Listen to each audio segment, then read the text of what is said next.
Huma 311 il-persuni li preżentament huma ċertifikati li għandhom il-COVID-19 f'pajjiżna e kif 24 siegħa ġew irreġistrati 49 każ ġdid tal-virus, fosthom dak ta' tifla li attendit skola sajf.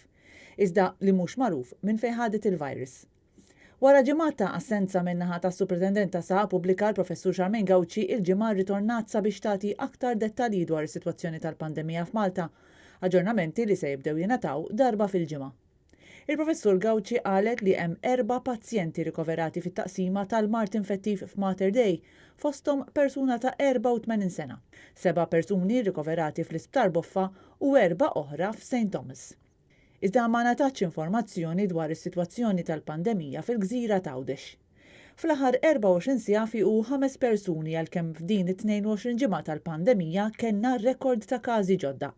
Il-bulettin mediku ta' Charmaine Gauci wasal 12 siegħa wara laqgħa tal-Gvern mal-imsieħba soċjali fejn ġie deċiż li jerġgħu jiġu introdotti restrizzjonijiet fi żjarat lill-anzjani fid-djar residenzjali, iżda attivitajiet tal-massa sa 300 persuna jistgħu jibqgħu jsiru. Hekk kif ir-rata ta' trasmissjoni lokali issa hija madwar 2 li tfisser li kull persuna infettata qed tgħaddi l-virus lil medja ta' żewġ persuni oħra, saqsejna lill-Professur Gauci x'għandu jsir biex din is-sitwazzjoni titjieb. Dal-virus ma nistawx nużaw għodda waħda u ħanejdu la ħan ikkontrollaw is-sitwazzjoni. Kwalinkwa ħaġa li għandna fidejna ħanużawha.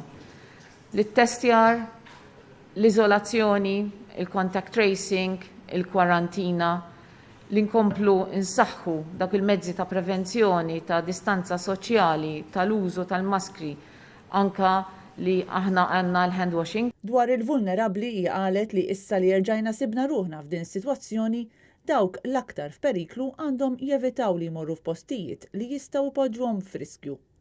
Saħqet ukoll li l-eżerċizzju tal-contact tracing huwa għodda importanti sabiex ikun ikkontrollat il-virus. Madankollu anke dan sar aktar diffiċli hekk kif persuni infettati qed ikollhom kuntatt ma' ħafna aktar nies. Għaldaqstant ġie msaħħaħ it-tim tal-contact tracing u ser ikunu qed jinfetħu 2 swabbing centers oħra biex ilaħqu mad-domanda lit-testjar. Mistoqsija teskludix li jista' jerġa' jissejjaħ stat ta' emerġenza medika jekk in-numri jibqgħu jikbru, il-Professur Gauci ma eskludit xejn. Aħna bħalma għamilna qabel qegħdin inkomplu ssegwu s-sitwazzjoni. Charmaine Gauci għalqet l-aġġornament tagħha b'appell bħalma kienet tagħmel fil-bulettini regolari tagħha. Il-messaġġ prinċipali li dejjem konna bdejna bih u nibqgħu għaddejjin bih huwa li huwa fir-responsabilità ta' kull wieħed u waħda minna biex aħna nikkontrollaw din is-sitwazzjoni u li kulħadd jibqa' safe, stay safe.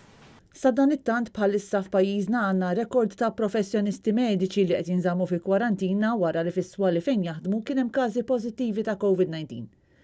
Net News informat li hemm aktar minn 50 professjonist li jinsabu fi kwarantina minħabba l-pandemija. Dawn jinkludu tobba, infermiera u fiżjoterapisti. Intant fl-aħħar sigħat ċifri tal-ECDC, iċ-Ċentru Ewropew għall Prevenzjoni u l-Kontroll tal-Mart, juru li Malta qiegħda fit-tieni post għan-numru ta' każi ġodda reġistrati per capita fl-aħħar ġimagħtejn. L-uniku pajjiż li qabiżna huwa Spanja.